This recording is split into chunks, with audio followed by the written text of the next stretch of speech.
Welcome to the Blades and Bloodlines podcast. I'm Aidan Biasi, a 7th generation barber, carrying on my family's legacy in our 3rd generation shop, a fixture in our community since 1978. This podcast is about more than cuts and trims. It's about connecting with people who have incredible stories, fascinating careers, and vital perspectives to share.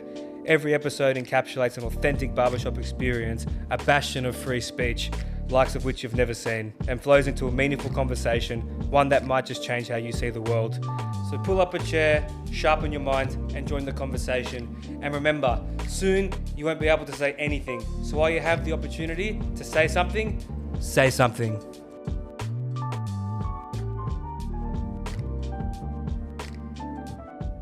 Now, you've been coming in for haircuts for, like a while, and it's good because I always feel so comfortable and so blessed when I actually have guys that have been coming into the shop and they kind of bust through the threshold of client, barber, and they come into your inner circle. I think it's something that's actually really special, and I guess that must feel special for you to be in the inner sanctum of our family, in a way.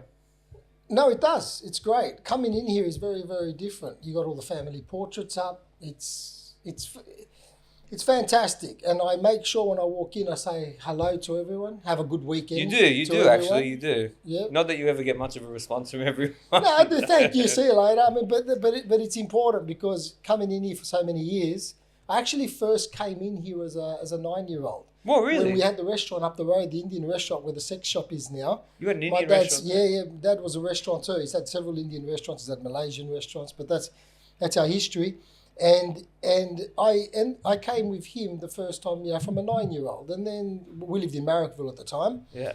And now it's probably been 10 years more than 10 years I've been coming here every 2 weeks, 3 weeks max. Wow, get I never even realised my usual head shave. Yeah, I never realised you were coming for that long because you used to always come and get your full face shaved as well. Or just just the lines, which was good for me because I always used to practice. Yeah, there's a good story about that as well, actually.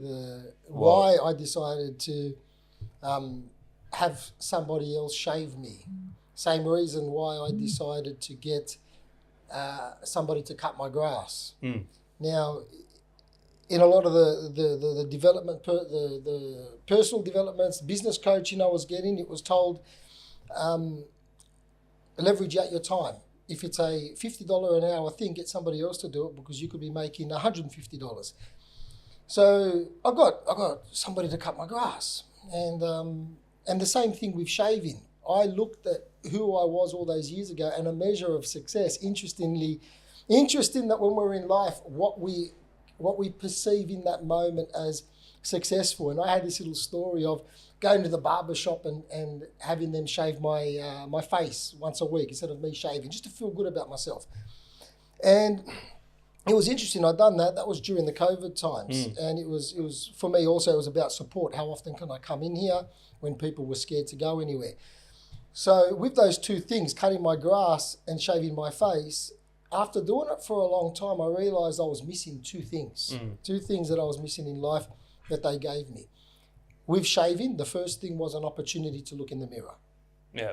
I mean, when I brush my teeth, I don't know what you're like, but I walk around the house. I don't brush my teeth at the sink. I do it in the shower. Yeah, I go do laps. I do laps everywhere, and I've got this little meandering routine that I do when I brush my teeth. So I'm not looking in the mirror. When we shave, we look in the mirror. So I realised, geez, I'm not really taking time to just look at myself in the mirror, because when I'm looking at myself in the mirror, thoughts are coming up. There's a stillness about looking at yourself. So I thought, geez, I want to start shaving again because I've taken that away. So that's why I stopped getting the cutthroat shaves here. With cutting my grass, because life was so busy, so chaotic and everything, it didn't allow me to think. And now mowing the lawn is a beautiful opportunity. It's like active meditation. I would start the lawnmower, and I was everything was droned out. All it was the of cutting the grass, the whippersnipper and everything. And it was 90 minutes of peace, ironically enough. It was peace with myself. If my wife shouted out something or my daughter shouted out, I couldn't hear anything. I couldn't hear my mobile phone. I wouldn't put a podcast on, no music. And that there was like making stock, because it's that 90 minutes. You know when you make stock and gunk floats up the top and you scrape it away and they're boiling, and then more gunk floats to the top, and you scrape it away. And then eventually you're left with what? Clarity, nice clear stock. So I realised I wasn't getting clear, getting deep on things. So I told the gardener, listen, I'm going to cut my own grass moving forward, because it was giving me, people would see it as going back. I saw it as an opportunity to go forward. A very interesting thought process behind something so mundane as cutting the grass or shaving your face. But that's why I guess you and I have always had this really cool synergy, because I tend to intellectualize the world around me like that a lot. I feel the same when I'm hanging out clothes. I actually say to the missus, I said, let me hang out the clothes. I want that time. And this is a little hack, right? Because my little son, Odysseus, is 1 year old. And you kind of want to be able to help out the wife. You want to say, oh, look, I'm going to take one of the kids off your hands, take him for a walk around. And in her head, she's thinking, geez, what a stud my husband is, taking the younger one for a big walk around the block. How good's that? I get a bit more time to myself. But to me, I'm like, I just get to go for a walk and put my headphones on. This is fucking great. You know what I mean? And I get to get brownie points with the missus too, which is really good. So hopefully she won't watch this because the secret's out. But regardless. But it's interesting when you said you used to come in for shaves, because it reminded me of this interesting story I had a couple of years ago when I was in here. My sister Tegan, who's overseas, was in here too. And we always used to have a bit of fun when you come in, because you'd involve both of us in your conversation. And you could probably recall over the years that, you know, my moods tend to kind of swing in extremes. You can walk in here and Phil will come in. I'll be like, oh, great. Like, now I have to talk to someone, and especially since you're going to be constantly knocking at the door. But I always do love it though. It's good. Sometimes my emotions get the better of me. But you sat down in the chair, and I remember I was kind of, I don't know, had the shits about something. And then eventually you sat down and you're like, so what's been happening? And then I started to, I think one of the veins came out in my head when you said that, because then I replied, you know, not much. And then that's when you started to get all Socratic on me. And then you said, well, hang on, not much. It's impossible not to do much. You have to be doing something. Sounded like you were talking from a Dr. Seuss book. And then I said, all right, Phil, well, if you want to get the right answer out of me, then you got to start asking the right questions, because what's been happening is equally a mundane question as not much is a shit answer. So why is it that you tend to approach most people that you meet in such a way, and how does that actually tie into what you do now with your coaching and mentoring? I want to know a little bit about exactly what it is that you do, why you do it, and why you have so much fun playing games with people. Great question. Playing games with people. I like the way you finished that, because it's probably playing games, because we are always playing games, and often we're playing them with ourselves against ourselves. So that question, what's been happening, is very strategic. It just tells me where the person is at. And when you responded, if you want a better answer, ask a better question, that lit something up inside of me, because I thought, great, that's what I want, a conversation. We are conversational beings. We get things done, us humans, through conversations with others and with ourselves. So when people respond with not much, automatically it tells me that their frame of thinking is what they don't have, and their focus is on what's not happening. Mm-hmm. So they're not living in possibility, generally speaking, right? Yeah. There's always more questions after that. They're not living in the possibility of life. They're living in the happening of it, right? Mm-hmm. And often that's in its negative form. It's like cruise control. Cruise control in scarcity based on what we don't have, right? So it's like, to me, just before you go, it's like playing a video game and skipping the cutscenes. Do you know what I mean? You're missing a lot of the context. You're just going, boom, not much. I want to get to the next level. Hurry up. Yeah, but I want to get to the next level, but a lot of them are focusing on the level that they were in, not what they are in, what happened. Yeah. You know, what they made it mean, all that stuff. So when someone says not much, it gives me that gauge. Another question I love asking is asking people, how are you? Now, I was coaching under 9s, under 10s. Yes, under 10s girls soccer last year, my daughter's team. And I had this penalties and reward structure. And where they earned $1 for this, they got to find 50 cents for that, all this. I gamified coaching the kids, and they loved it. But one of the things that they got fined for was when I asked them, how are you? And if they answered good, because good is the new mediocre for me, right? It's an unconscious response. When we ask adults, what's the most common response you will hear? Like you probably hear it in the barbershop all the time. When somebody says, or when you ask somebody, how are you? What do they generally say? They generally say not bad. Not bad. I break it down to. Normally when someone says not bad to me, when I ask, when I am in a good mood and want to converse, when someone says not bad or responds with not bad, gee, how about this weather? That's when I actually tend to go back into my shell and then give them the bare minimum because I've received the bare minimum.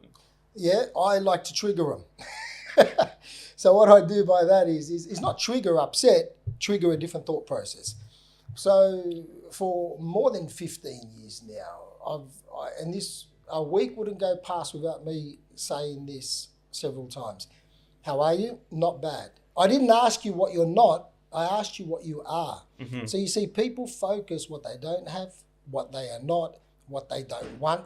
It's perfect. Ask somebody, what do you want in a relationship? Oh, I don't want the person to be this, that. What do you want in a job, in a career? Oh, I don't want to work for someone that's this, or I don't want to travel. We respond with what we don't want. And then we just kill off all possibilities. We're not moving the conversation forward. Mm-hmm. We're keeping the conversation in the past. And why I always think to myself, is this some kind of deep-seated subconscious defense mechanism that someone has to respond in a way that's not exposing themselves to what they really want? It's a way of them not becoming vulnerable. Because I see it in the sense that no one really wants to open up here, really that much. But the way I see it is when I connect with someone in here, say for yourself, for example, immediately we start opening up straight away. It's just about the right questions. For me, I need to be stimulated in the right way. You got to find the intellectual and verbal G-spot, so to speak, to really get me going. And it's really interesting when you said you want to make them uncomfortable and trigger them. I do something quite similar, that when they come in, before I ask them to come sit in the chair, I wait till they sit on the bench, so they have to get back up and come over, just to inconvenience them ever so slightly, just to kind of keep them on their toes. It's a little thing that's fun I like to do, especially to the old guys, because it hurts them when they get up. So it's good, sore knees. You prick. But no, that's all right. It's good. They're good. It's all in good fun. They appreciate it. But no, it's interesting. So when did you decide in life to go into coaching? Why did you think that it was your calling? And how old are you, if you don't mind me asking? How old am I? Yeah. 1979. Do the maths. August, I'll be turning something. You'll be turning something. Or whatever 46, 47, something like that. Yeah, I don't look at I just remember the day I'm born. Yeah. Age is like time. It's just a complete illusion. So what were you doing before you entered this, what would you call it, a field of work? This seems like more of a field of passion for you, like a calling. Or have you had many callings? You know what? That's a good question. And I'm always mindful about what comes up as I'm listening to that. And something came up when I was 14 years old. And I still remember there was a little Vietnamese kid in the school, in the athletics carnival. Mm. And he won the high jump. Really? And yeah, he won the school high jump. And he was bloody Vietnamese kid. He was 3 foot nothing. Yeah, right? Uncharacteristic for a Vietnamese kid. And I won the shot put. I was always good at shot put. Yep. But anyway, we'll go into, I think it's zone after the athletics carnival. And yeah, zone, yes. Check, I haven't heard that in a while. Yeah. Yeah. And I remember I was watching all the other athletes and all that. This kid was in his basketball shorts and baggy top and all this kind of stuff and all these, that zone. You're starting to get these little athletics kids and all that. And I remember talking to him, and this flashes through my mind every few months, right? And I still remember, and I was talking to him, and I was coaching him. I knew 2/5 of fuck all about long jump, right? Look at me, I'm built like a rock. Mm. So, but I could just see things. I could interpret and understand what needed to be done. So I started to get him to do some whatever it was, some movements. I started to talk to him about his form, and I'm like this with all sports. I might not be the greatest at them. I can play all of them pretty decently because I've been around sports my whole life, but I'm better at seeing the thing. And we're doing these things, these whatever, it would have been easy stuff, and talking to him about things. And He ended up winning it and then going to, I think next is regional. Zone regional, yeah. Yeah, and it was just, and I thought to myself, I like this. I like this whole thing of motivating somebody to take a different action that is going to serve them in the moment to give them a better outcome later on. So you told him to stick with the long jump, the high jump. Yeah, I don't know what happened now, 30 years later, I don't know what's going on, right? But yeah, he stuck with it. I was there on his side as he's preparing and getting ready and everything. And I thought, I like this. And then probably fast forward in my 20s, you know, a friend's father passed away. I think it was early 20s. And I remember I just had all the correct things to say in that moment. I didn't know where they came from, but I was an avid reader. I was always around the knees of elders, which was a great way to be raised around, having a Greek background, hearing the old guys discuss philosophy and politics and religion and expressing themselves fully and embodying what they're talking about and everything, but just listening, absorbing. And then my mate even told me at that time when he lost his dad, he was like, oh, you know, you should do this for a living, whatever he said at the time. And I can't recall. And then fast forward, got into construction the day I finished my HSC actually, and working. I always loved human behaviour. Yeah. I always loved street psychology and all that stuff. So I was like I often say how I was like a gay man in the 60s, in the closet kind of thing, not coming out. I was like that with reading. Back then it was called self-help books. Yeah. It wasn't personal development or growth or human growth and all this stuff. And I would be consuming these books like nothing, but nobody would know anything. I would be ashamed of it actually, because self-help means that I'm broken. I need help. Where I was a very capable person, I was strong, but none of my friends, groups and environments, I used to tell myself I'd get bashed if they knew I was reading this stuff, right? So I would consume all this stuff. And then I went to my first program in my early mid-20s. A mate forced me to do it. And that just changed my whole interpretation of life. That was like, wow. Which really program cool. That was the Landmark Forum. Okay. All right, and I hated it up until the last quarter. What is it exactly? A Landmark Forum it's about, in a nutshell, on the last day, it shows you, and this can piss people off when I tell it to them, but life is empty and meaningless because it's empty and meaningless because it's empty and meaningless. In other words, we are born with nothing on the canvas, and then something happens and we make it mean something. You and I would make something mean different things, right? Yeah. Based on our historical context, where we came from, our culture, our religion, our societal expectations placed upon us as children and that. These are the catalysts of us beginning to assign value. Yes, that's right. And we value what's important to us. So if we assign value to something, we're now going to hold on to that and grasp it as tight as we can and defend it and fight for it. And in some instances with countries, go and kill over it, right? But then when we realise that I made all these meanings, I made all these interpretations, we start thinking, hold on, if it's empty and meaningless, we can now create our own meaning to every interaction we have. And then it goes on to the next program, the advanced course. And that's where you start creating what you want to create based on that empty canvas. So what about this did you hate? Was this kind of attacking your ego a little bit? Massively. In what way? I got up on day, I think it was 3 or 4 days. I got up on probably late on day 2 and massive ego. I was a real son of a bitch when I was young. And I just got up to the forum and I called her, you know nothing, you heckled the speaker. Yeah, I got up. Holy shit. You're a fucking C word, this and that, blah, blah, you know nothing, this and that. And normally I would do that and the person would take a step back. Like that was my the animal coming up and how I would win things. She just sat there, arms crossed. It was a girl? Yeah, it was you a savage. woman. Yep. And I got to know her over the years. She just sat there. The first person ever to not be intimidated, and I came very powerful with it. And she just sat there and she goes, okay, are you done? And then I went on again. And she sat there, okay, are you done now? And I sat down like a freaking puppy dog. It was the first time I'm like, shit, like, she made no meaning of what I was doing. Of course. I was in full reaction mode. She's probably thinking, sit down, sweetheart, your insecurity's showing. And then I started playing after that. I started to participate. Uh-huh. And I started to like, okay, this is good shit. Like this is Well, great. good on you for staying in that room. I don't think I could have been in that room anymore after being shut down like that.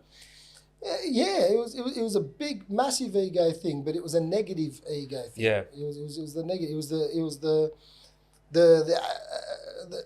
just the negative archetypes. It was the polluted, toxic form showing itself to get what I wanted. Because who I was, the identity that I created at the time, was being attacked. And what was your identity then? What were you doing that was giving you your purpose? Yeah. Then I was deep in construction. Then I didn't have my business, but I was working. I was boxing. Then everything about life was tough. So I was selling drugs, selling marijuana then. So I just had this whole persona of I'm tough, and I had to defend that. And then I realised, but I also knew deep down inside I was a big softie, I was a good person, I knew all that, but I couldn't show that. I had to find little environments to show that stuff, environments that were not connected to each other. Mm-hmm. Well, when you said that you were dealing dope, to me there's two main archetypes that come up with that. Number one is I'm selling it to prove something, or because this is what the hard guys do, when really you're just going to take the fall for some bigger guy. But you're a smart guy. You've always been a smart guy. No one that's intelligent like you starts off as a dumb prick. It's always innate. It's always in there. It's just going through the journey to find it. So what was the reason for selling dope? There had to be some reason. That money obviously wasn't going to shirts and nice shoes. No. I wanted to start my own business, to open up my own company, right? And it was as simple as that. And I knew that I wasn't born into wealth. I wasn't formally educated, all of this stuff. However, I knew what needed to be done. I had a lot of anti-mentors. And so what I mean by that is a lot of people are not gifted with the opportunity to grow up around people to give them good advice. So I had people giving me bad advice, and what I would do was just in my immature mind, what's the opposite I can do to what they said? Which is still built on a negative I've learned over the years, but it was just in my naive mind at the time. It was what I had to play with. So I told myself I want to start my own company because I was born around business. My dad, I didn't know what I wanted to be when I grew up because I never saw Dad go into a job. Like Johnny saw his dad go and he's a plumber, I want to be a plumber. You know, truck driver, I want to be a truck driver. Me, I had no idea what that was. It was business, but. So I had this goal of saving enough workers' comp for a year, because workers' comp insurance was really expensive, and to have wages for 6 months for X amount of men. And I remember that was the deal I made with myself, and I was going to save that money to do that. And I did. No, I wasn't into lavish lifestyles. I wasn't great cars. I worked 6 days a week still as well. And I saved that money. Always, rotating phones, all this kind of stuff. All this stuff that I didn't like but knew had to be done. It was a means to an end. And put 3 people through counselling during that time because I knew their life wasn't well. I stopped giving them marijuana and enrolled them into things to fix things. So I was like I justified it by being a good person while doing it. You're like a hood Robin Hood. Yeah, I always loved Robin Hood growing up as well. It was a story I resonate with a lot. So when I saved that money, I used to fish a lot then. So I went out in the boat, dumped the phones. Yes, I know, not good in the environment. Didn't know that at the time. Oh, that's all right. And then started my company and went for it. So I had a business at the time. I had just on an ABN. I was doing everything so dodgy and illegal, but I didn't know that until years later when I started to understand compliance and things like that. So that's what made me do it. It was a little home delivery service between 5 and 6:30 p.m. I'd finish work, have a shower, have a rest, and then I'd get text messages and then just go and do it. Yeah, it's like the lamest struggle ever because you're just not but it's very smart because this, number one, kind of keeps you off the radar for people or off authority because you're you're not the archetypal drug dealer that you're running away from authority. You're full of tattoos. You got a point to prove. You got a chip on your shoulder. You're literally just trying to fund the next step of your life. Which, having said that, if you're trying to fund the next stage of your life, whatever it may be, that doesn't give you the authority to deal drugs, obviously. So don't try that at home. But regardless of that's very, very interesting. And so you've gone from that point in your life where you're dealing drugs, you're making money, you're in your early 20s. So what comes next? We did a lot of traveling. Me and my now wife, we used to go away a lot camping, but I was always into experiences, loved experiences. So 20s, I started the company.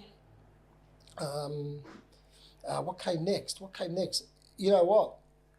The 20s are made to bust your ass. I agree. A man in his 20s has so much energy. You can take so much risk. You can fuck up so much, and there's so much time ahead of you to make up for it. Yeah. And I was fortunate to know that in my 20s. Lots of risk. Like busted my ass with work. Because I had this thing, I also had this other thing, I want to retire by the time I'm 40. Right? Now, remember, I'm starting out with nothing. And this big audacious goal, retire by I'm 40. I don't know why I put it there. Have a house, no mortgage, everything like that. I said by 40. And the way to do that was to bust my ass. And I had the energy to do it. So 20s was about taking a lot of risk and playing all out. And it was that, how people say, you know, working 18 hours a day, that was absolutely normal. I think people lack that drive. There's a few that do that. Now I don't think I can do that. But back then I could. And the thing that was a blessing was dumb work. Something I tell young people these days that are doing dumb work, mowing the lawn, digging a hole, painting, whatever it may be. Dumb work is the best because it allows you to think. Yeah. So I had a steel fixing company, so it was reinforcement. And I was on the tools still, and I didn't have to think. I just had to do. It was heavy. The steel was really hot in summer and really cold in winter. You cut yourself and you felt like a real man. You get home and you have a shower and it's so good watching everything wash off you, as opposed to now I sit in an office and it feels like I don't even need a shower. I have it, right? But so the ability to do dumb work ties back into what I was saying earlier, mowing the lawn and that. It allows you to think, and you start thinking about what you're thinking about. And is what I'm thinking about worth thinking about? Or should I change what I'm thinking about so I can think better about what I'm thinking about to get a different outcome? Okay. So remember, I'm secretly reading all these books and all this kind of stuff as well, which is teaching me how to think along the way. And every month, every new book, every year, like tomorrow, I'm going to be very different to today. Did it ever change the way that you, like when you're on a site, right, a big job site, and you've got people from all over Sydney on that site, and I imagine you're probably a little bit like me in the sense that when you actually start educating yourself, or even when you go a step further and you start exploring beyond consciousness, maybe you start dabbling a little bit in psychedelics or something, and you eventually get to a point where you're not overeducated, but you don't really have much in common with people that you did before. And I'm starting to find that now, which is why, as I said, when we have the clients in here, when it's all weather or politics, I have to detach from it because I can already see that this person is not going to be able to challenge me on the level that I want. And then my work, which can be intellectual work, then becomes dumb work, right? Purely because the person just isn't giving me what I need, which is fine. They don't have to. This is why I have people like you and a couple other clients where I save it for that. You know what I mean? Not every interaction here has to be this crazy intellectual roller coaster. Otherwise, I'd collapse at the end of every day. But you're still fixing, you're on those sites. Are you starting to find that it's easy to deal with people, or maybe people are easier to deal with, a little bit easier to order around because you're starting to improve the cognitive way that you deal with people? You're starting to see limitations that maybe tend to plague the general population? Yes, absolutely. And without blowing smoke up, blowing your own trumpet, this is just purely just how you're looking at it, It's not like I'm not up myself, I'm not... not better than anyone. Not better than anyone. Yeah, no, I get it. So it's about understanding that they are legitimate and they're living based on what they know. You're on their journey, you're on yours. Absolutely. And if I go back all the way when I was 18, 19 years old, even earlier sometimes, who I was on that journey was that in a much younger form. Just some people stay stuck on that level. Yeah. They don't get past the big boss, for instance. Exactly. Now, in your situation, it's interesting because it's difficult to switch off because it's dumb conversations are going to happen. However, I look at it as an opportunity as well to practice, because I did go through, what am I doing around these guys? Like, fuck, this is like junk food. I'm eating junk food every single day, and that's not me. These conversations are junk food. So there was a long period where I did isolate myself until I realised this is the perfect opportunity to practice, to see how I can shift the conversation. What's a better question I can ask? What can I find out about the person that I can see is withholding sharing about themselves? And in the context of business, for me, how can I enable better productivity? So I had 1,500 employees over all those years, right? And I got to know the vast majority of them. Towards the end, when the company was fully managed, it was difficult, but along the way, who they were as a person. It's why I love Wayne Bennett as a football coach. I read his book, the first one, when it came out, 2 decades ago maybe. And I love that he didn't coach the team, he coached the person. Yeah. Because each individual was different. And this is why when he left the Broncos, there were players that would follow him. Like I think it was Darius Boyd followed him to like 2-3 different clubs. I don't follow league anymore, so I don't know. I'm not 100% sure. So then it became with my team is what's going on for them. And with all this stuff I'm learning, how can I apply it to them, for them?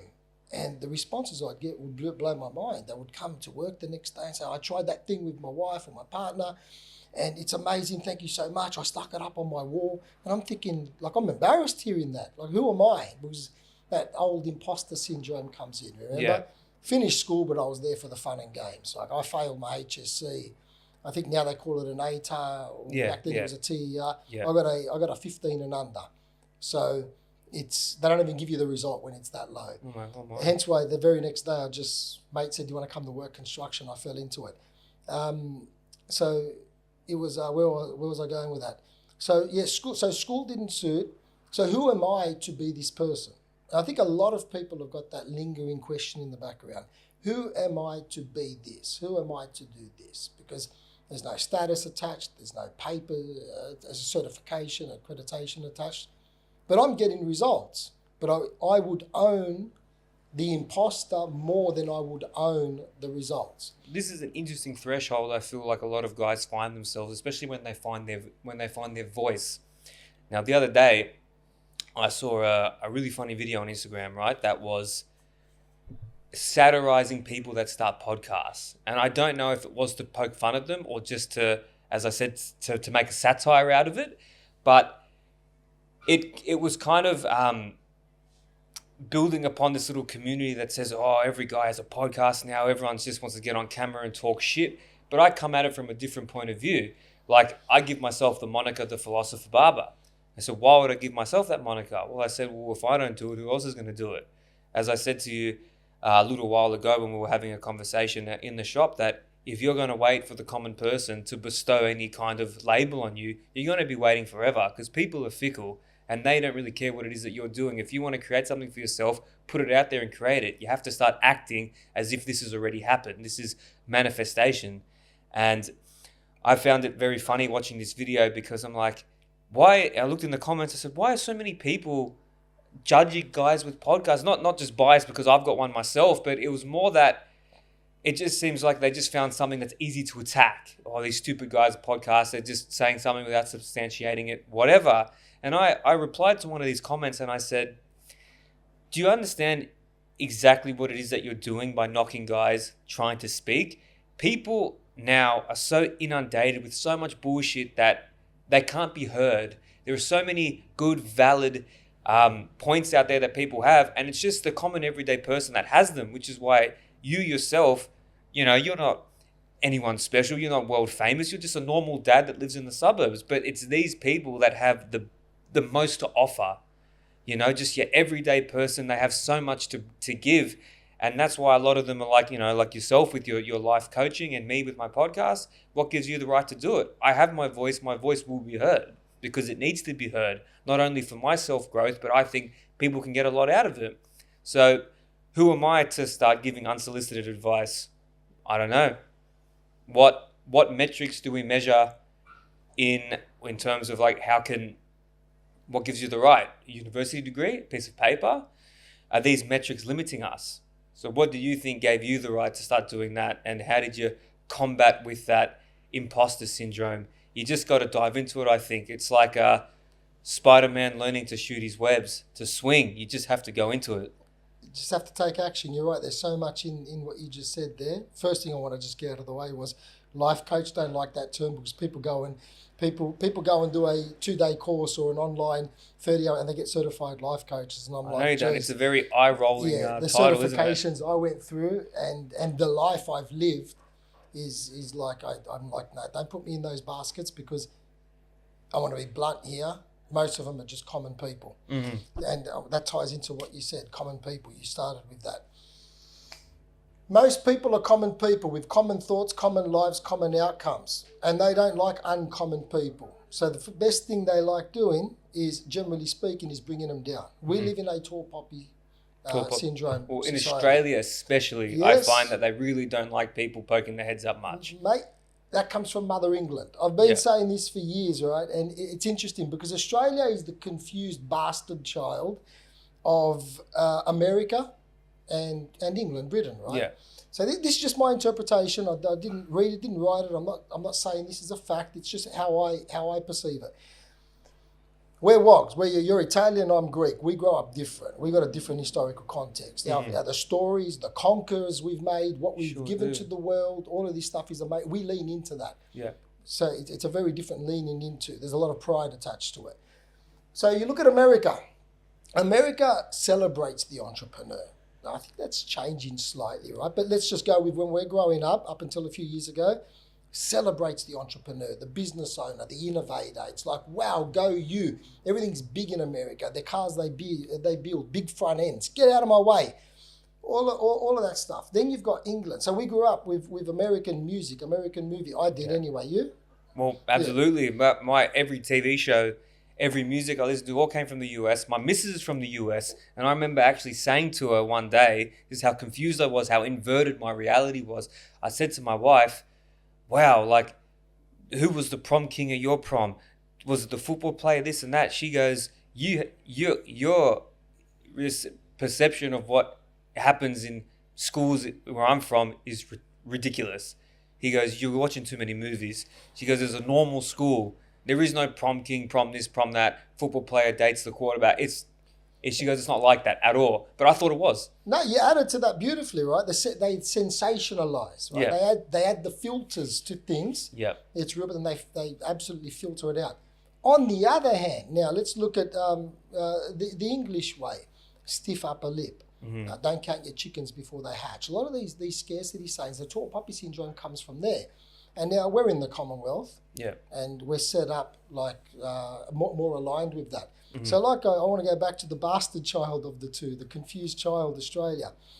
So on one hand, you got this sensationalized, go out, conquer the world, become all you can be. Yeah, all this. And then the other one is keep quiet, shut your mouth, don't stick your neck out and all that. So we're like, in this country, it's confused. Do I, don't I? So it's difficult, I think, because most people like tearing people down, like we were saying about the common people. Something I learned many, many years ago after losing a good friend, and we're good friends again now, but we lost that friendship for a few years, 2 good friends actually.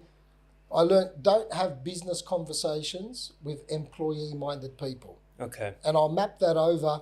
Don't look for a relationship advice of someone that's out there screwing people left, right, and centre. Yeah. You know, don't ask for so many other examples, but the one that ties true for me is don't ask for business advice. So as I was looking to scale to the next level, I remember asking these guys, I want to do this and I want to do that. Now, mate, I love them, they love me, but it became taking the piss. Oh, you're going to do that. Oh, look at you. You want to... This is something I know very well. But it started to... Yeah. So these people... Now, these were mates, but in that time for me, I wasn't good enough to just shield it. Yeah. And I started to get pissed off about it. So I was getting reactionary towards it. So it all diffused the relationship. Now, like I said, it's awesome. Everything's all good. But it just taught me a lesson. I'm not going to ask employee-minded people for business advice. So in your instance, you're doing a podcast. I still remember, and I think we do this. You and I think everyone will do it. It's whether we catch ourselves. I still remember sitting in that chair a long time ago when you told me you're starting a podcast. You know what my initial thought was? Oh, yeah, right. What's he done? This and that. This and that. I was thinking, and then I said, fucking cancel. What are you doing? Like, I caught myself out. But it just goes to show someone who thinks he's aware of things, and it went to criticizing you, and then I explored where that came from. My insecurity, because I want to be doing that. Yeah. I want to be more out there. I want to be promoting, and you're doing it. You know, oh, what a wanker. All that kind of thing. But then it became supportive. Yeah. You know, okay, ideas, you can do this and that, because I called myself out on it. Mm-hmm. And it was very short where I put the shit on, but I'm so glad that I did, because we've had great conversations since then, to the point now where we're sitting opposite each other. Yeah. So people criticize, leave a negative comment, all of this stuff simply to hide their own insecurity or their own mediocrity or their own fear for not participating in the world. Which everyone already, I think, seems to kind of know. Do you know what I mean? Like, if you see a bully, or if you see someone that's really trying to tear someone down that's not exactly doing anything, you already know that it's an insecurity thing. I feel like now, especially my generation, the millennials, you know, born in the 90s, we've kind of, I feel like we've put everything in the box. We already know bully, insecure. Can't do this, small-minded, no self-belief. Like we've seemed to have labelled everything, my generation, which I think is quite a good thing, but also quite a bad thing, because it doesn't leave a lot of room for growth and movement. I like to think to myself, why is this guy being insecure? Why? It's very, very interesting. What do you think leads to this insecurity? Is this childhood trauma? Is this trauma from when they were young that leads to someone to be like this? Because it seems like such a big problem. No one's ever really, first off the bat, saying, you're going to start a podcast? Unreal. It's always, all right, let's test this guy. It's like those funny videos when you see people in the Olympics, for example, failing or doing a false start, and then the clip shifts from someone at home eating chips going, what a loser. You know what I mean? Yes. That kind of mentality. Why is this mentality infecting humankind? Is it part of one of these faults that makes the human race difficult to deal with? I have it that a lot of people don't like seeing people succeed. I'm in environments where there's support. You're going to do this? Awesome. What do you need? Who do you need to speak to? Who can I introduce you to? I'm in those environments, right? And I think that the percentage of those environments is very small. It meets my world. Yeah. So I think that's how everyone thinks sometimes. Yeah. And then I enter the world. So I have it, they don't want to see people doing better than themselves.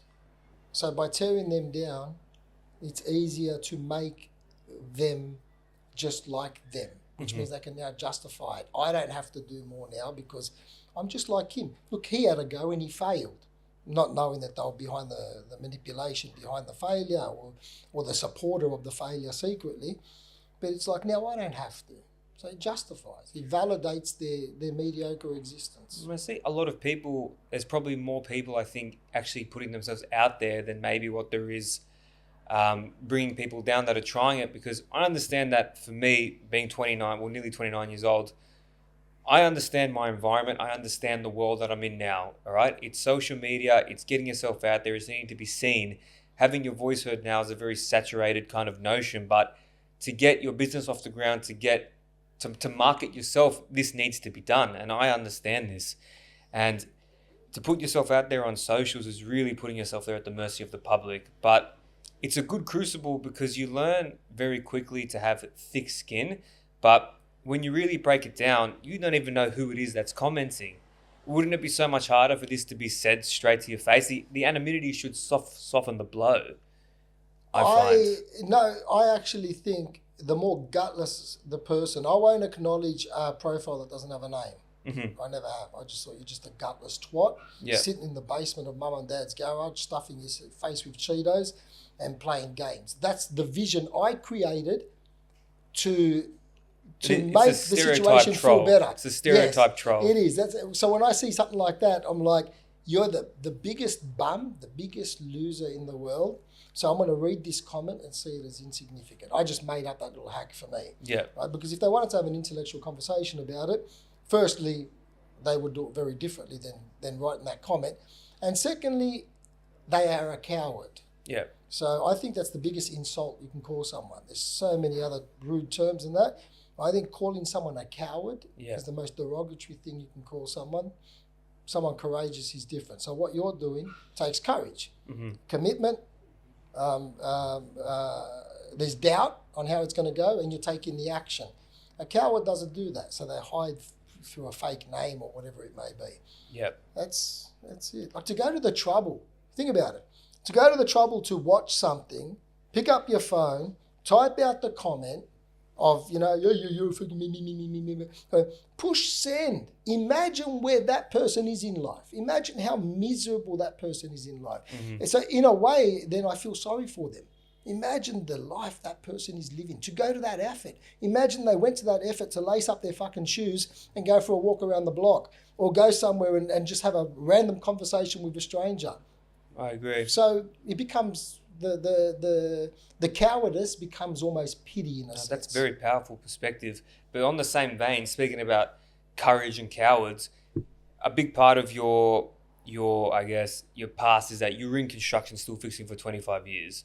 And so you left that to pursue what you're doing now, this coaching, this mentoring, speaking to people and trying to get them on a path that brings the best out of themselves. That's the role you've found yourself in now. This is Filimon in 2026. But to leave still fixing after 25 years must have taken some kind of courage. Something must have happened, otherwise you wouldn't have left. Yeah, so I never liked it. Even when I started, it was ironic. I love nature, and I'm tearing nature down to replace it with a concrete structure. Yep. And so it was never aligned. But just like when I said I was selling dope and all that, it was a means to an end. Yeah. So I always knew to get out. I was going to get out, and I didn't make really strong relationships in the industry because of that. No networking, no nothing. It was. I didn't want to get involved, so then it became my identity and who I was. I always attended programs. I like attending seminars, conferences, workshops, programs. They're fantastic to experience a lot of the things that I've read and apply immediately to my team. And I started to run kind of like workshops in my office up there at French's Forest, the jungle. There's over 200 plants in this place. Nice. It's not a normal office. It's like I grew my office pretty much. It's a big area, 80 squares, this and that. So I loved young people, entrepreneurial thinking people, ambitious people. And a good mate of mine, Robin, told me, get some people together. These young guys are all starting out in business. So I would start randomly mocking up these sessions that would go every Thursday night, I think, for a few hours. Sometimes I would go to 2 a.m. We'd sit around, we'd order pizzas and all that. And I was teaching a lot of the personal development work. Meanwhile, the company was still going because I had a manager, I had foremen, I had leading hands. It was running well. I didn't have to go to site. I would go many weeks without going to site. And I was focusing more on this, and I started to tell myself, I want to do this. It was good. So I told myself, 10-year goal. So these kind of started in 2017, where I started to work with these young people.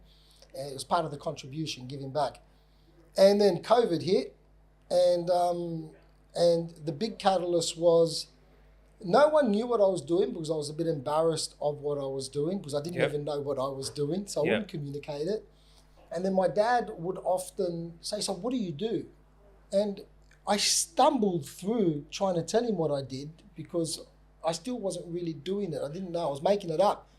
And I've always made things up in my life. So if you're not going to site and you're not doing this, you're not doing that, then what are you doing? Yeah. So I tell him I work on people's performance. And so I told him how, and he liked it. He goes, good on you, mate. Like, it was good. It was like a bit of validation as well, hearing that. And then in 2021, he passed away. Yep. And it was a big thing. It was 2 weeks before we went into lockdown, I remember. And I got 3 sisters, and we spoke about trauma before, right? But now, it was a traumatic experience, and I was aware of it during the time because we knew that we were going to be turning things off while he was still conscious. Mm-hmm. Because they said it's just going to be a downhill thing from here. And it was very sudden. He was ill for years, which helped. So he in the hospital bed, I remember talking to the nurse, and they said, we're going to do it tomorrow. So I went, Dad, tomorrow's a day. And this and that, all right. And he's like, yeah. So I asked her, I like to be clear with things. What's going to happen? She said, first I'm going to do this. I'm going to pull that out. I'm going to, all these things. So I went to Dad. Sisters and Mum were down the end of the bed. And I said, Dad, this is how it's going to happen, mate. And I've been there, I said, because I've done some ayahuasca ceremonies, and I love all that kind of stuff. It's given me so much insight into things. And I told him, where you're going, I've been, and it's beautiful, you know. So it's like, so we're going to breathe together. Yeah. So we're sitting there, and she's not, the nurse is nodding to me, and I'm like, okay, just stay connected here because this is the last moment.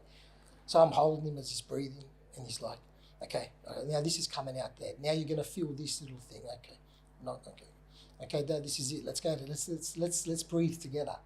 So we're breathing together, and it's like, come on, mate, a bit more. This is the most courageous thing. So eventually he takes that last breath. And I started laughing. It was a celebration for me to just be that close holding. It was so good. And it was a big deal. And I thought to myself straight after it, fuck, I'm going to need some help after this. After this. And we went into lockdown not long after, and I couldn't be around people. And I became I became pretty bad. And yes, eventually got help, this and that. But that experience, I thought I've told the story enough now to still, but obviously I still tear up, right? It was so powerful to be able to do that. Like someone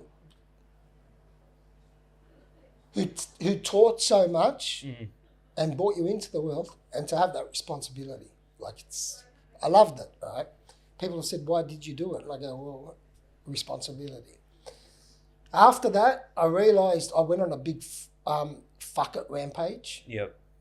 Like fuck it, I'm going to do this. Fuck, I'm going to speak what I want. Because I realised something. I am good enough. I've got enough. And you know what? I've had enough. Yep. So then I started to wrap up any contracts we had, any projects. They went for like 6, 8, 9 months from then. Didn't take on any other contracts, any projects. Didn't quote, didn't tender or anything. Told the team. Found them work with people I thought were good to work with, and had a treasure chest to keep me living forward while I did what I needed to do, so I didn't have to worry about money. Told myself I was going to study and go and get some really good certifications, and left and literally burnt the ships. Yeah. You know that phrase, burn the ships and all that kind of thing, and people talk about it like I did. I had contract administrators ringing me up and project managers that have fucked me in the past, but because I needed the next project, I needed to keep the team working, all of this stuff, I would have to accept it, but be very resentful towards them for it, for basically fucking me over tens of thousands, sometimes, like in the hundreds of thousands at times, and they would call me, we've got this new job coming up, and I'd be, you know what, you can go and fuck yourself, go and fuck your mother, go and fuck this, you piece of shit, you're a piece of shit, get the fuck out of here, don't call me again. Because I was in that fuck you state as well, right? But I did not want to go back to the industry. What caused this? Because they're a bunch of hyenas. Yep. So rewinding, right? So who is this exactly? The industry is a dog-eat-dog industry. And I was learning too much. I was becoming too much. Yeah. I was better than having to stay in that. I don't say that arrogantly. I say it. I was like, I was better than that. Yeah. Simple. I just knew I was better than that. When I was a normal steel fixer, I knew I was better than that. Become a business owner. I've always thought, like Phil, I call myself out. You're better than this. You're better than that. So then, what can you become? 2015, I had an issue with the unions, and this was the big one, right? The CFMEU. I love what's going on with them at the moment for the last couple of years.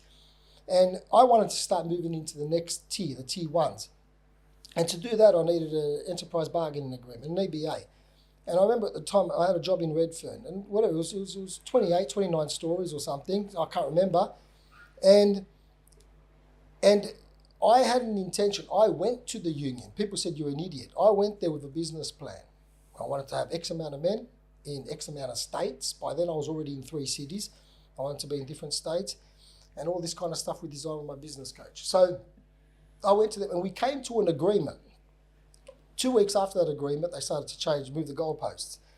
I had the contract for this project. Now they started to really play hardball and get me to sign it earlier. But if I did, I would be bankrupt in a month based on the what was going to happen. We would go into meetings and they would say, leave your phone over there. Now, I would leave my phone over there because no recording. But I always had a dictaphone. I always carried a dictaphone anyway. So I recorded all these things. I got all this stuff. And it got to the point where the bully tactics were so big, the bikies, the this, the that, coming to site. They cost me $50K in about 2 weeks, and over the time, millions of dollars in contracts. And they wouldn't take calls and all that, all because they wanted to become a partner in the business. People say, oh, that's the old union, extortion, this. I'm going, bullshit. This is like the union of the good fellas, right? It was extortion, right? Yeah. And I love it because years later, the 2 people that were pivotal towards all of this, one got charged with dealing cocaine, the other one got charged by taking backhanders, this and that. I had other contractors just saying, Phil, these are the rules of the game. Just do it. I'm like, no. I'm based on my values. I've worked too hard. I've taken too many risks. Fuck them. I'm not doing it. So I stood strong and I didn't leave. I had the main contractor, Richard Cook's Construction at the time. Fuck them. So I'll say their name, saying, Phil, so you have to leave. Actually, we have to tear up the contract. But I didn't. Back then there was an investigation going in, Fair Work Building, and ACCC, whatever. There was an investigation in the unions. Were asking me to come on and testify my story, but I thought that's just stupid. Like, you're going to get a gain, but I'm not. It's commercial suicide. So that's where the decision came, the 10-year plan to get out, and I went and restructured the company to do everything the union goes against so I can make as much money as I can so I can get out. I couldn't win a project for 2 years. It got to the point where I was doing quotes. It made it really hard for you. Mate, so cheap. I was doing quotes so cheap I wouldn't have accepted it if they chose me, but just to see. And eventually a project manager said, Phil, the union said they're going to shut you. They're going to get you out of Sydney. They want to make an example out of you. And then I thought, fucking, okay. So I went to the accountant, shut down FFR, and it said, let's start a new company. I was going to put my manager as the face of it all. And he was funny. He goes, what's going to be the name of the company? And I'm sitting there. I'm like, you don't think about these things. And I'm like, fuck the unions. Fuck the unions. I get FTU Construction Services. And he goes, what's that stand for? I go, fuck the unions. And he looked at me and goes, are you serious? I go, yeah, I'm serious. It was funny because I thought I was being clever. And a few people picked up on it right away. However, immediately won contracts. Picked up work, started working in Wollongong, Newcastle, and I thought this is good. I stayed out of it. I stayed in the office. I was doing the things that we were talking about earlier, mentoring, volunteering a lot, working with young people. And then FTU took off, and then tying it back into when my father passed, and that was now the winding down of. Yep. Interesting. And so the union's actual role, right, that we would know it today is supposed to be there to supposedly for workers' rights, to make sure that it's comfortable for them, that they're not getting wronged by whoever, right? That's their role. So was that then pretty disappointing to see them there trying to fuck you up because you weren't playing their game? Yeah, absolutely. I didn't like that. I was looking after my team. We started to bring in some great stuff. I used to post things on Facebook and everything. Yeah, I might have 40, 50 men at the time working, and every time it was somebody's birthday, we would bring a cake on site, sing happy birthday on the deck right before lunch break in front of hundreds of other contractors and that. These are big sites. And the guys, at first I felt corny about doing it. And sometimes it'd be like, 3 a week kind of thing. And I'd go buy the cake, go to the site, sing happy birthday. It would be my manager if it wasn't me. And the guys would tell me, Phil, I love what you're doing is so good because my own family don't even cut a cake for me. I haven't had people sing happy birthday for me for as long as I can remember. So I've done a lot of culture things around that, team culture. I was bringing all these kind of things in.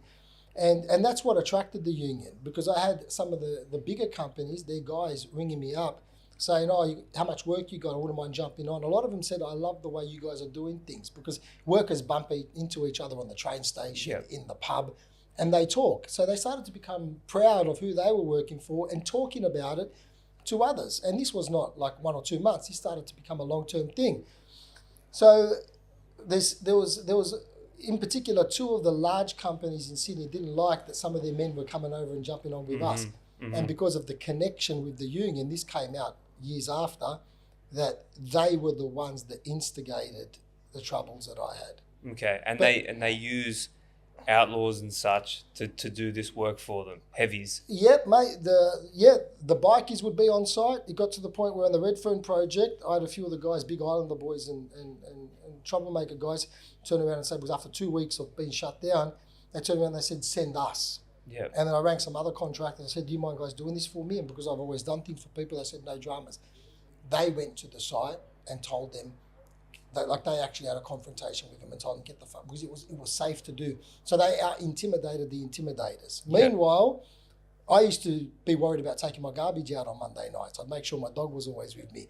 Because that's where we got to that point.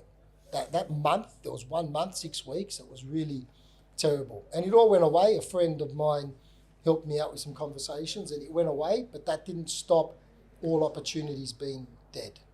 Interesting. Wow, there's a lot to unpack there, but let's just taking a breath. Take a breath, Phil. Have a sip. There's a lot going on there. Expose a lot of how everything works in this industry and how you've stood up against it and come out better. But that would have been a big crucible for you. And now, on the home front, how have these lessons that you've learned now are you applying to issues closer to home that come up? Mate, along the way, being such a generalist, right? A specialist at being a generalist in a sense because of everything, we haven't even touched on a touch of it. Self-assurance, adaptability, and resilience. Like, I've got a lot of resilience and I will back myself hard with things, right? And those around me. I've got no issues in being the one that says what needs to be said when others are all thinking of it but can't say it. Being the one that goes up against the bully because I don't like what they're doing. So now closer to home, situations happen. Like last year I did a bit of traveling. I was in Malaysia a couple of times and then there was this, I bought this ticket for entrepreneurial business school back in 2019, but I couldn't attend all these years just because of certain factors. So it was coming up in November and my wife was doing some tests and I was so looking forward to this entrepreneurial business school because I've taken a few years off. Based on my standards, it was retirement. I achieved what I said earlier by 40 and all that kind of stuff. However, man doesn't retire, man goes more. Exactly. The demons of the mind take over if he does not have a hobby or leisure, right? Soul can never be satiated. No, so yeah, a lot of volunteering, contributing, but I wasn't earning in that way, like earning based on the standard that I know I can earn. So this business school was coming up and it was an intense 10 days. And I told myself, okay, this is where I'm going to go and conquer the world now. This is where the break is over and this is part 2 version coming out, wiser, smarter, and a lot more capable in what I'm doing now. And then we had an appointment with the oncologist and like I said, my wife was doing some tests and she found out at 6 p.m, mind you, I'm flying at 6 a.m. the next day to go to Thailand. At 6 p.m, we find out that she has stage 4 cancer. And they were going to smash it really aggressively. So I've gone from I'm going to go and conquer the world to shit, I'm possibly going to be a single dad.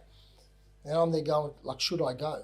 Because there's no opportunity to talk to her while I'm there. This is a very intense program. If we slept 3 hours in any one night, we were considered lucky. That's how the gradient they put us under. And I love those gradients because they show us what we're capable of and who we are and what we can do. Anyway, she goes, go. She was going to start chemo the day I came back. I changed my ticket because I like to spend a couple of days to integrate, but I changed it to the next day to come home. So off the plane, straight into chemo. Now, that's fast forward. That's November, whatever, 6 months it's been. It's been tough. It's probably been like I've done the work and I've been through shit beforehand to know that I can sit in that on what is or what can be. Now, she's the one that's tough. She's the one going through it. But that's the next big challenge. Yeah. And I love big challenges. I've been doing, since 2014, consciously putting, a one-a-day challenge in my life where I do something every single day and it's compounds to make myself do something uncomfortable. So that's why I love challenges and adversities and all that. So, yeah, this is the one right now. Is it going to be okay? Yeah, she's winning it. It's going well. I'm mindful not to, you have to do this or offer advice and stuff, just meeting her where she is and seeing where the +1 for her is. But it just teaches me that the time isn't right now. Keep observing, keep reinforcing, keep refining, because that's the challenge in front of us or in front of me. Wow. It's difficult to hear that, especially since you've essentially talking about it so casually. Would seem like you're playing it down, but anyone that's had any type of experience with loved ones having illnesses or illnesses themselves, they understand that it's not easy to talk about those things. But regardless of that, or in the spirit of that, in closing, you've shown me and you've shown everyone listening that as a normal day, everyday man in the suburbs with a family, a wife, children, a job, doing what they want to, following their passions, that every average person walking down the street can have a past as rich and vibrant as that. We all have a story to share. And in the essence of storytelling, which is quintessential to the barbershop environment, we tell stories. We all contributing to the story of our species. We're all playing a role, regardless of how insignificant it might be.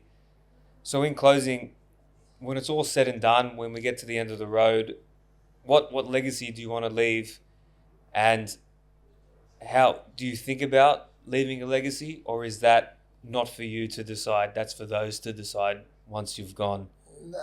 I've thought about this question over the years, and when Ego was running the show, I want to do this, I want to do that, right? And now it's not so much. It's not an important word for me. I can understand how it is for others. For me, it's my daughter, and she can create my legacy, because it's what I teach her and show her, which is very anti-education system. It's who she becomes will be my legacy. And that's two things. That's frightening in the world we're moving in with AI and technology and everything. However, it's wondrous as well. It's amazing. Like, none of us have ever experienced the world, how it's going to be in the next 18, 24, 10 months, 10 years, right? So it's who she's going to become, the human that she becomes, not the machine, the human that's mine. And as a fellow father myself, I can relate a lot, seeing my boys and seeing that therein lies an opportunity to break traumas, to have that blank canvas again, to have a second shot, not to do things differently, but just to improve upon, because everyone that's ever come before has had these battles too. Yeah. It's interesting, because a few fathers ask me, like, how do we set our kids up for tomorrow in this age? Because none of us have a context of what it is. Just as confused myself with how to navigate it. Yeah, my response is we can't beat machines, because it's important to touch on AI quickly, right? Humans, we need to shift away from mechanical thinking to biological thinking. Yep. And that's a lot of what I do. So mechanical thinking, system, process, routine, data, all of this stuff. You've lost the game when it comes. A machine's going to do that so much quicker. So why are we competing with machines? And I think the answer is a lot of people are fearing to learn what it is to be human. right? We always look at and compare to the animal species. I want to be like a lion like this, or a monkey like that, whatever it is. But what is it to be human? We don't ask ourselves that question. What is it to understand all these pumps, pouches, and tubes that are running through our body, which are giving us interpretations of things? Very uncomfortable. So in the age of where we're moving into, I think it's our leverage, and what we can do is work on what it is to be human. And you're a different human to me, right? But and different wants, different needs, different outcomes you want. But from a humanistic level, rather than a mechanical level. And I think that's going to be the greatest challenge that we're going to find moving forward. People are still going to fight to go up against a machine, like mechanical thinking, computers, tech. Or within the spirit of finding one's purpose, whatever that may be. And our purpose is changing day to day, year to year, with the amount that's changing around the world. But regardless of that, in closing, tell me, where can the audience find you? What is it that you're involved in? And any special shout outs you want to give to those involved? Where can you find me? I'll start with that one. Well, this is where I've been a coward. So I'm not really on social media. I don't consume. I create a lot of stuff on YouTube, heaps of stuff, and I enjoy doing that. Right? Those links will all be in the description, by the way. Thank you. LinkedIn, this and that. And I told myself, okay, you know what? This is going to be a catalyst to probably get myself. Going back to when my father passed away, I was on Facebook a lot, posting, sharing, all this stuff. And I told myself I was going to have a week break. That week turned into May 2021. We're in now March 2026. That's how long the break is. However, I've always wanted to make a return back. So, yeah, there's website's the best place, and throw the link in there. Lots of resources. I do a couple of email newsletters a week. What am I working on? Working on lots of things. So there's the current one is me and a friend are working on creating an organisation that supports teachers in schools. Yeah. Because I've shit on the education department, the education system for so long. I now want to tell myself, well, if you're shitting on it, do something about it. I'll squat over that hole too. Yeah. Trust me. So you can complain about it, or you can do something about it. So we're doing something. So I've gone and worked in schools and spoken in schools, but I thought teachers are the thing. So we're going to work in an ontological context of what support looks like for teachers. So we're about to send a survey out this afternoon, actually, to get some feedback on that. And we're going to create some work around how we can support teachers. Then there's my one-on-one coaching, group facilitations, all this stuff that can be found on the website. I love conversations. I love uncovering people's bullshit stories, the stories they tell themselves about themselves, breaking down humans to their bare bones till they cry. I enjoy it as well. Yeah, not so much to their bare bones. No, I used to enjoy that, and that was part of the sadistic part of me. Now it's like enabling the possibilities that exist in their life for them. However, they don't have the language and the behaviors and the understanding on how to do it. Like, I love that. Well, just like that really inconsiderate air compressor from the computer shop next door. Oh, there you go. Thank you. Blew its load. Well, at that, I think that's a good place to leave it. Nick, cut it. I'm very happy with that. Thank you, Phil. Thank you. Thank you.